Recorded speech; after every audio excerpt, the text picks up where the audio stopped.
Om Namo Bhagavate Vasudevaya. Om Namo Bhagavate Vasudevaya. Om Namo Bhagavate Vasudevaya. Om Ajnanatimirandasya Jnananjana Sharakaya Chakshurun Militam Yena Tasmai Shri Gurave Namaha. Namao Vishnupadaya Krishna Preshtaya Bhutale Srimade Bhaktivedanta Swami Niti Namine Namaste Saraswati Deve Gauravani Pracharine Nirvishesha Shunyavadi Paschatya Deshatarine Jaya Shri Krishna Chaitanya Prabhu Nityananda Shri Advaita Gadadhara Shri Vasadi Gaura Bhakta Vrinda Hare Krishna Krishna Krishna Hare Hare Hare Rama Rama Rama Hare Hare Hare Krishna Krishna Krishna Hare Hare Hare Rama Rama Rama Hare Hare Hare Krishna Krishna Krishna Hare Hare Hare Rama Rama Rama Hare Hare Mukam Karoti Vachalam Pangam Langayate Girim Mitkarpatamaham Vande Shri Guru Dinatarinam Paramananda Madhavam Shri Chaitanya Mishra.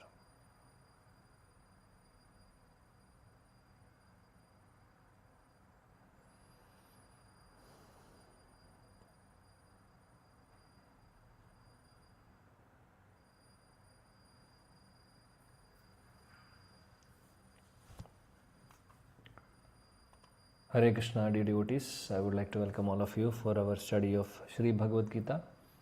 So we are discussing the chapter number 1.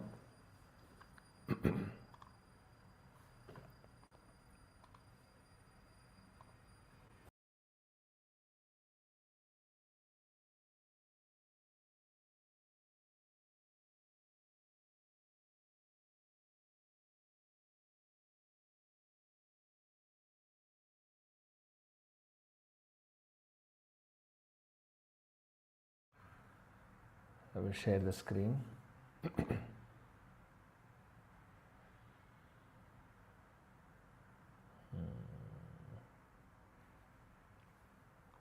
Yes. So we discussed till verse number 40 yesterday. Sorry, 40, yeah, 40, yes. 41 onwards we have to do today. So let's continue. So this is the fourth reason, Arjuna's reason for not fighting, right? So what are the first reason is compassion. Second reason is no enjoyment in the victory. Then third reason is fear of sinful reactions. Fourth reason is harmful effects of destroying the family tradition, right? So destruction of family tradition, that was the fourth reason. So continuing in the same fourth reason, Shankaro Narakayeva Kulagnanam Kulasyacha Patanti Pitaro Hesham Lupta Pindota Gakriya. Yes, please read. Please recite. Hare Krishna Prabhu. Yes. Shankaro Narakayaiva Kuladnanam Kulasya cha Patanti Pitaro Hesham Lupta Pindo Dakatyaha. An increase of unwanted population certainly causes hellish life both for the family and for those who destroy the family tradition. The ancestors of such corrupt families fall down because the performances for offering them food and water are entirely stopped.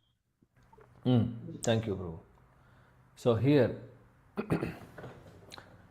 Arjuna is continuing. He's saying an increase of unwanted population. So we have already seen yesterday when the Pradushyanti Kulastriya Varna Sankara, we have seen yesterday, right?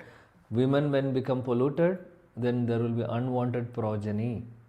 So if there is unwanted progeny or unwanted population, means there is mix of caste, mixed of religion. So what will happen? In that circumstance, and in that, an increase of unwanted population certainly causes hellish life.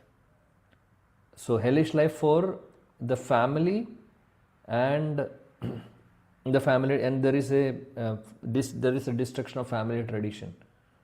So hellish life in the sense It is here it's mentioned Naraka, so that doesn't mean that we have to go to Naraka Loka.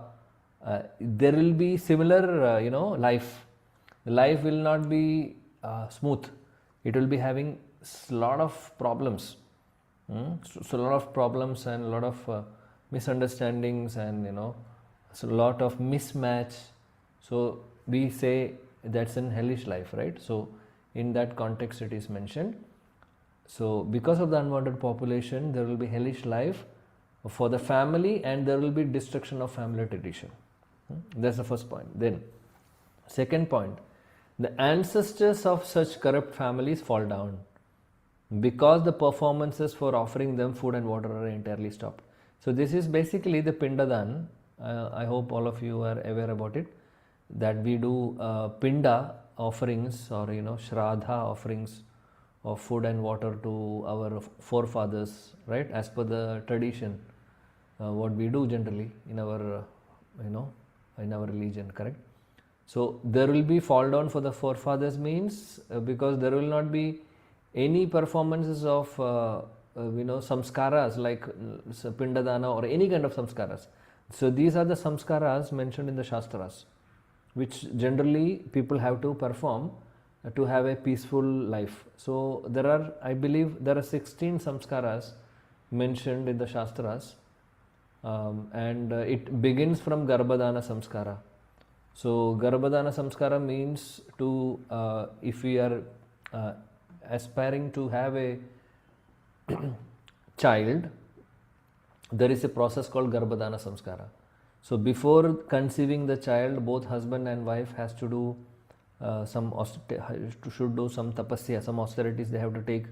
They have to chant holy names of Krishna. They should do some kind of there are some processes which we need to follow, and with prayers the husband and wife unite, so that a very good soul comes as a child.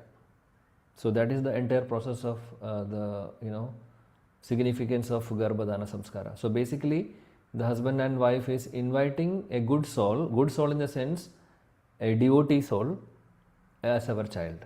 So could be child, could be male or female, but the idea is that by performing this samskaras, Garbhadana samskara, we will be having a Krishna conscious child.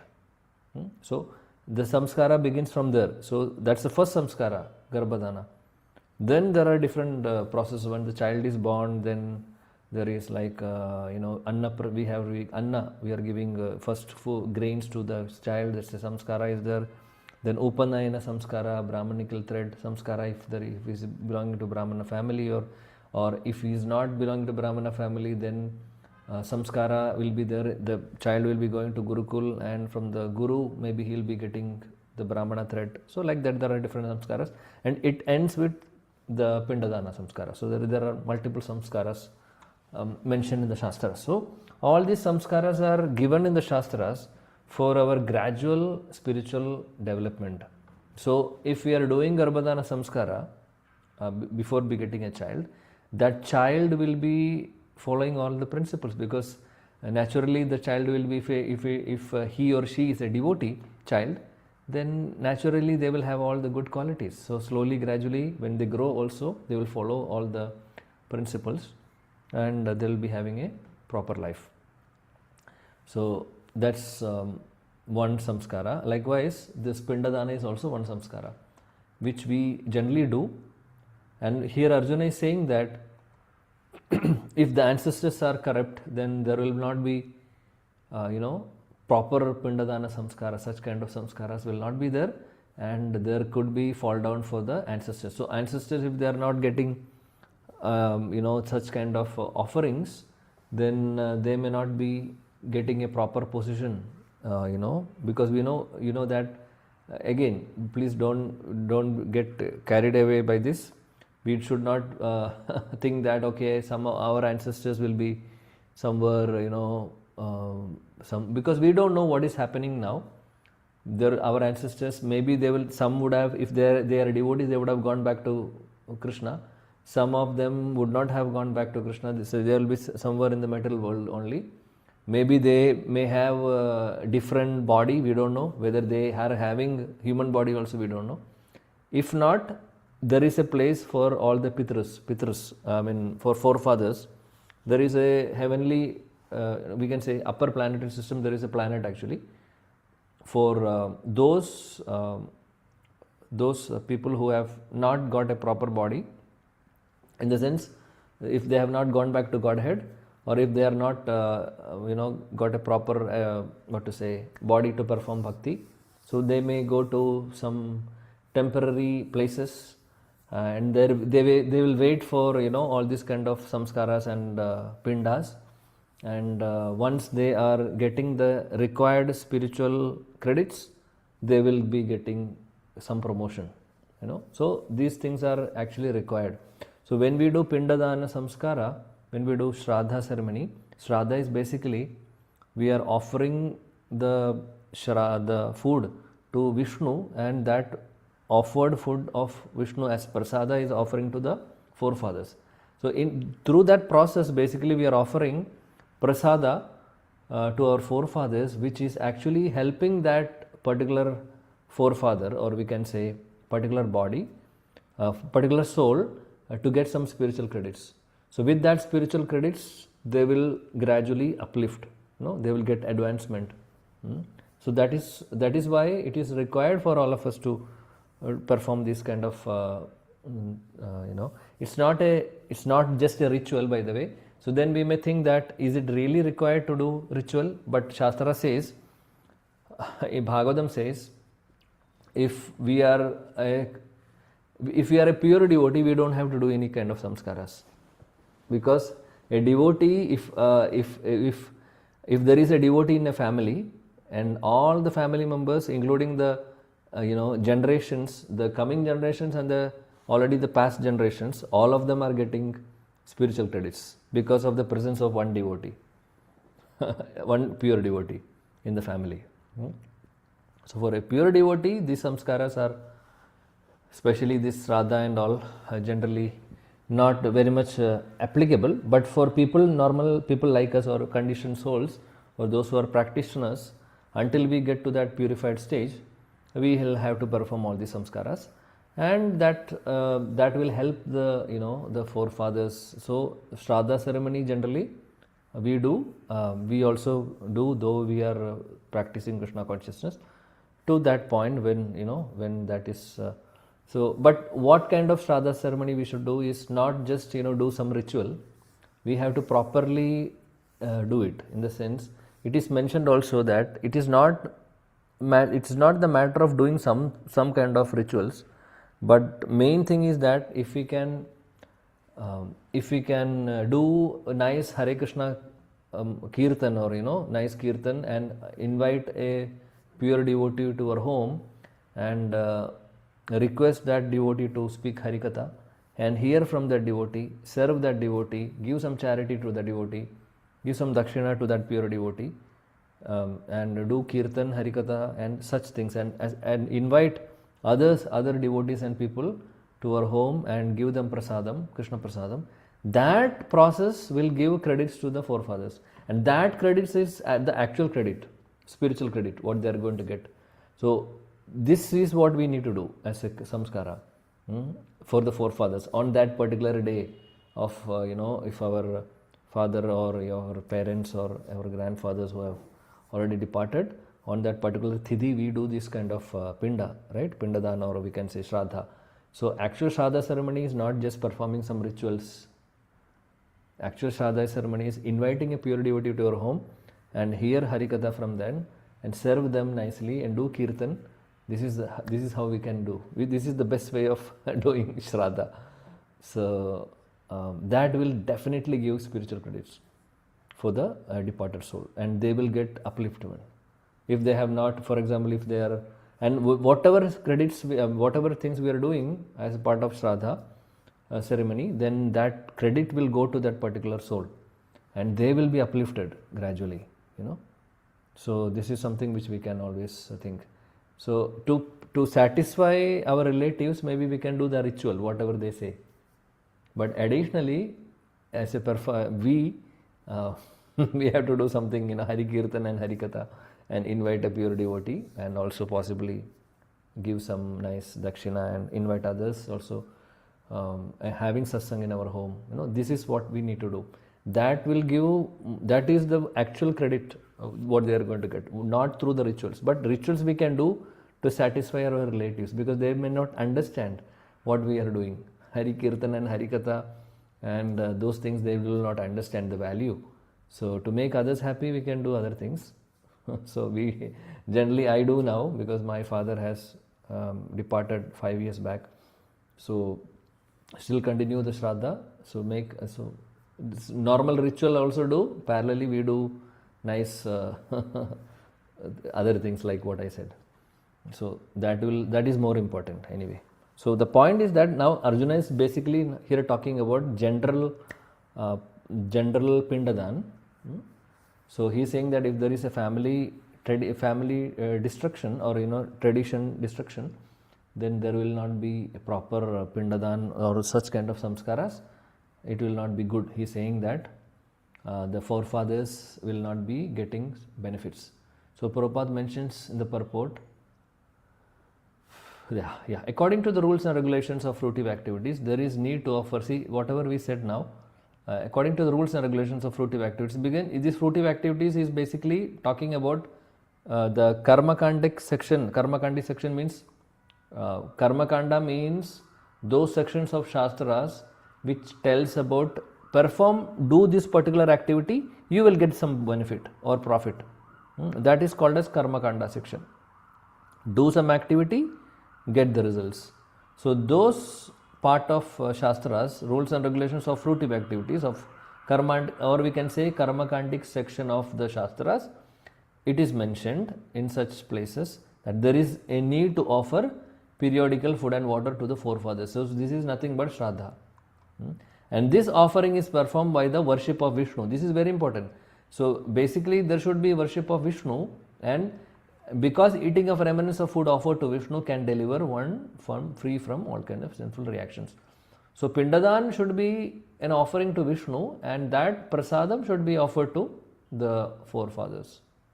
If that process is not there, if there is no worship of Vishnu, then what kind of Pindadan is that? We cannot, that's not the actual thing, right? So Prabhupada mentions that. One who is engaged, one who is engaged in devotional life is not required to perform such actions. See, this also we mentioned. One who is fully engaged in devotional life means one who is a pure devotee in that state. For them, these kind of rituals are not required. Similarly, by performing devotional service, one can deliver hundreds and thousands of forefathers. So, as I also mentioned, that by having a pure devotee in one family, it can, deliver hundreds and thousands of forefathers. That much potency it has. You would have heard about Prahlad Maharaj. Prahlad Maharaj, when when Narasimhadev was, he appeared, he asked Prahlad Maharaj, what boon you need, what benediction you need. Prahlad initially said, I don't need anything. Then finally he said, my father is a very, notorious, we know that Hiranyakashipu was very bad, correct? But still Prahlad asked Narasimhadev, if you can deliver him, if you can give him liberation, I will be happy.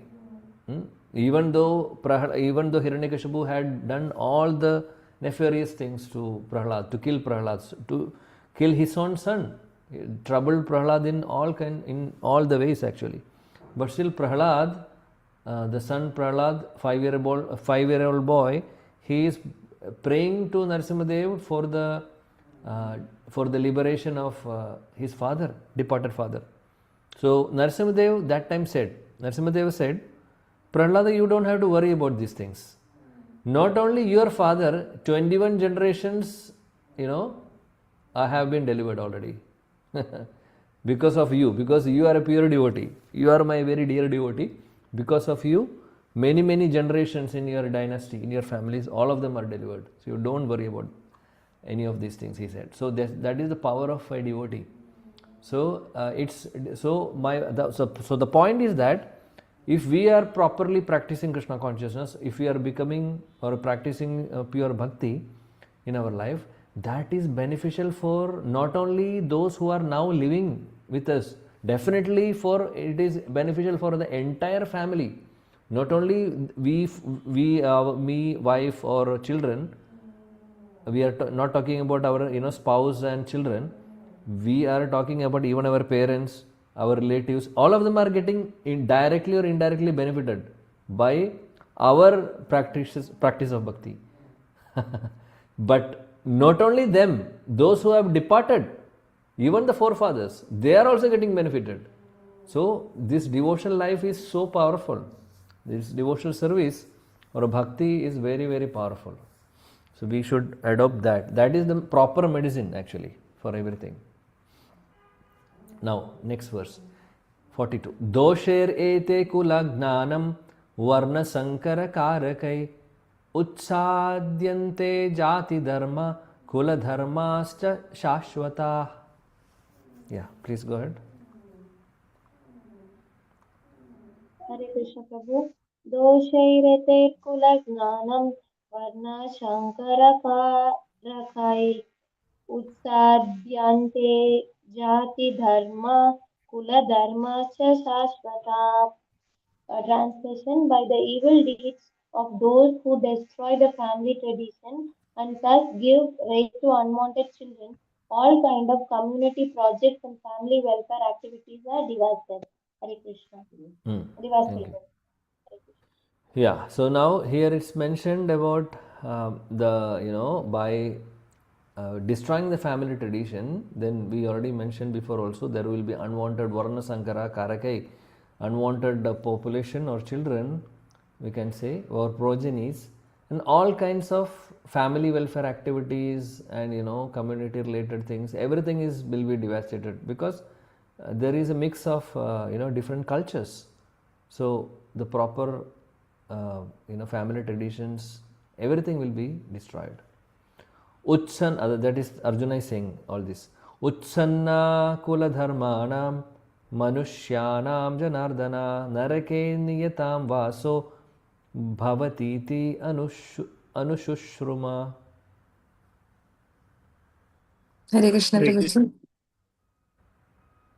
Utsanna kula dharmanam manushyanam janardana narake niyadam vaso bhavatiti anusrushuma. Hare Krishna. Translation. O Krishna, maintainer of the people, I have heard by disciplic succession that those whose family traditions are destroyed dwell always in hell. Hare Krishna. Yeah, so basically Arjuna is saying that I have heard by disciplic succession that those whose family traditions are destroyed, then they will dwell always in hell. So he is saying that even if the family traditions are destroyed, then people will go to hell. So that also I have heard. He is saying, Arjuna is saying.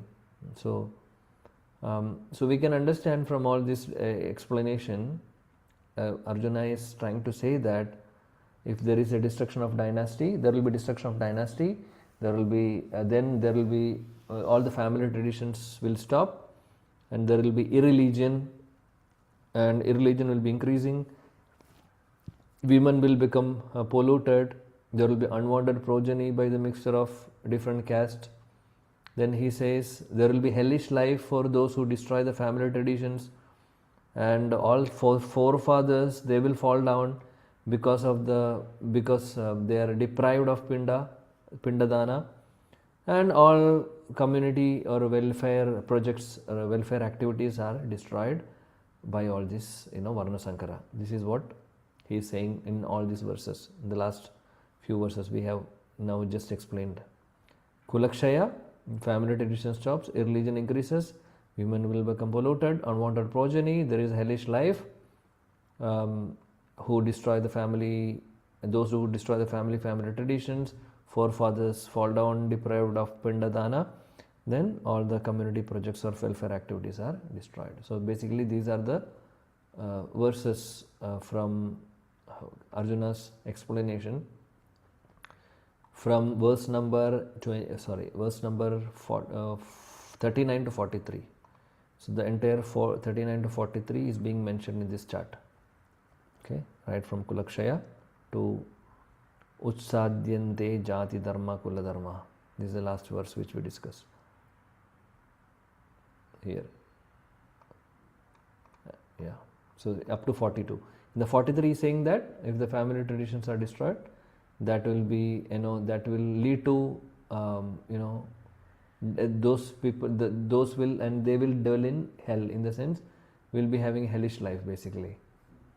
Right, now let's go ahead what he's saying now. Few more verses, we will be finishing this chapter now. Okay.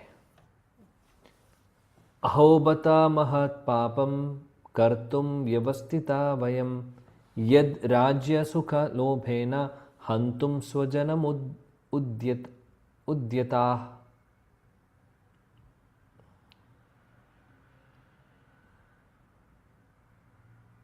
Yes, someone please. अहो वदामहत्पापं कर्तुं व्यवसिदाम्यं यद्राज्य सुखलोभेन हन्तुं स्वजनमुद्यताः.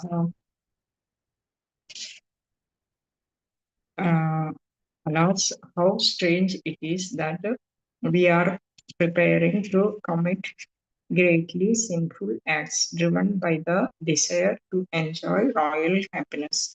We are intent on killing our own kinsmen. Hare Krishna.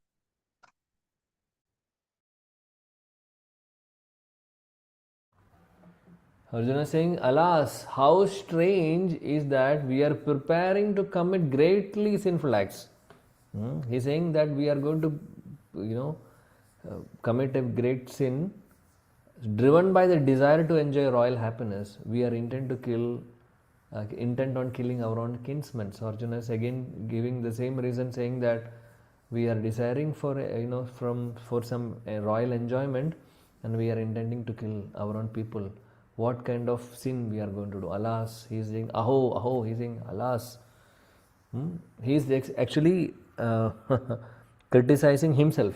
Oh, what kind of person I am? I am going to fight and kill people for my own enjoyment? No, like that. Yadimam apratikaram ashastram shastra panayah dardarashtra rane hanyus tanme kshema tanam bhavet.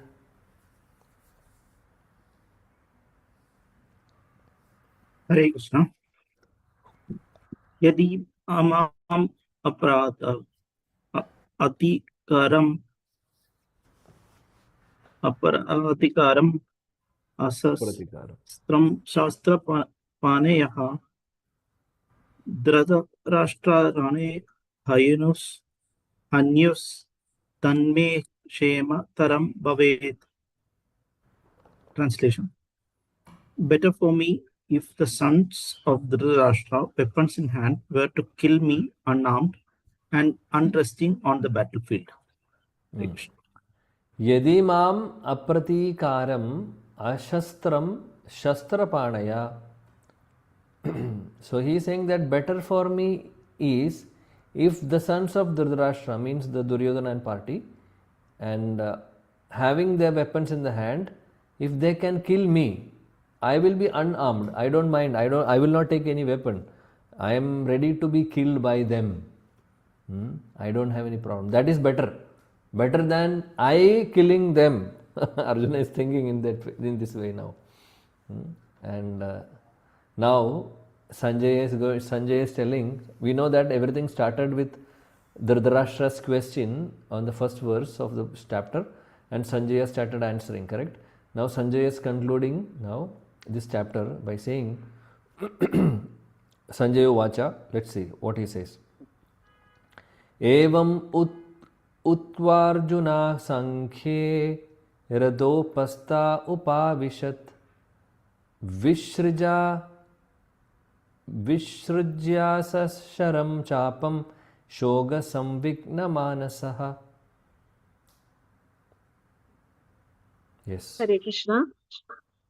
Sanjay Vacha evam uktva arjuna sankhye रथोपस्था उपाविशत् विसृज्य सा शरं चापं शोकसंविघ्नमानसः Arjuna Sanjaya said, Arjuna, having thus spoken on the battlefield, cast aside his bow and arrows and sat down on the chariot, his mind overwhelmed with grief.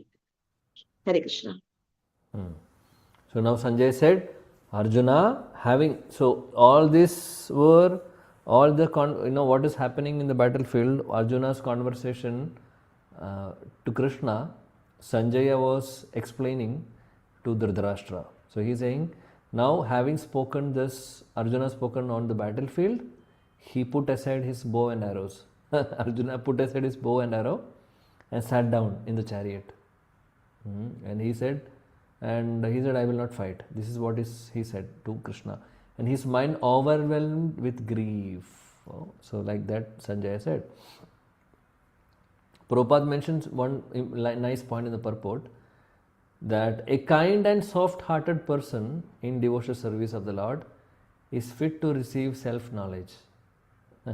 So here Prabhupada is mentioning about Arjuna's soft-heartedness, because Arjuna is compassionate. Yesterday also we discussed, Arjuna is compassionate, and that, he is thinking all this as a sin, no enjoyment, everything. As we mentioned yesterday, there is definitely good qualities in Arjuna, and because of those good qualities Arjuna is thinking in this way. On the contrary, we know that Duryodhana is not at all thinking like that. Duryodhana is ready to kill Pandavas. He wanted to kill Pandavas and he wanted to enjoy. He wanted to see them, going through sufferings. But Arjuna is saying that I am ready to, let them kill me. I will be unarmed, let them come and kill me. So basically we can see that very kind and soft-heartedness of Arjuna, and definitely all Pandavas are like that.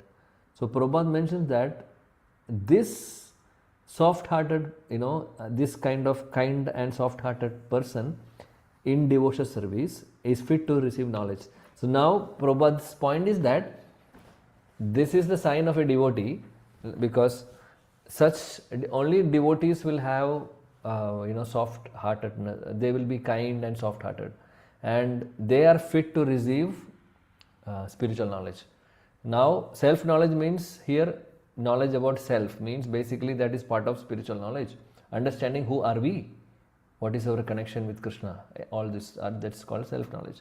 So they are such kind, soft-hearted person in devotional service of the Lord is fit to receive self-knowledge. So Prabhupada is concluding by saying that Arjuna is a perfect person because he is very kind and soft-hearted, compassionate person, and he is fit and he is eligible to receive spiritual knowledge from Krishna. He is eligible to receive instructions from Krishna because he is a kind and soft-hearted person.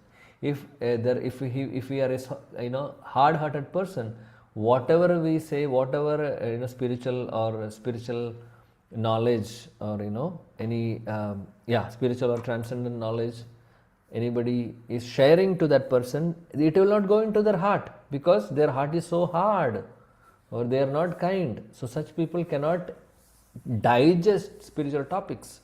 But Arjuna is ready. Arjuna is the right person, right recipient or right eligible candidate to receive spiritual knowledge from Krishna because he is a very kind-hearted person.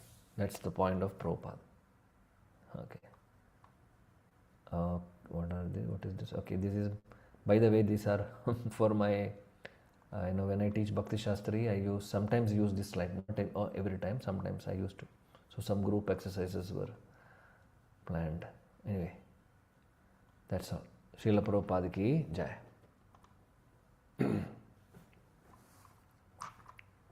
So any questions on the discussion?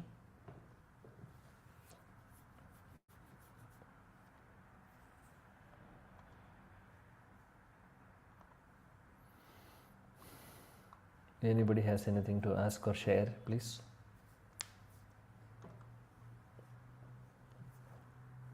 Krishna Prabhu. Prabhu, in that first chapter, first sloka, what we discussed today, you said that the Pindadana we are giving.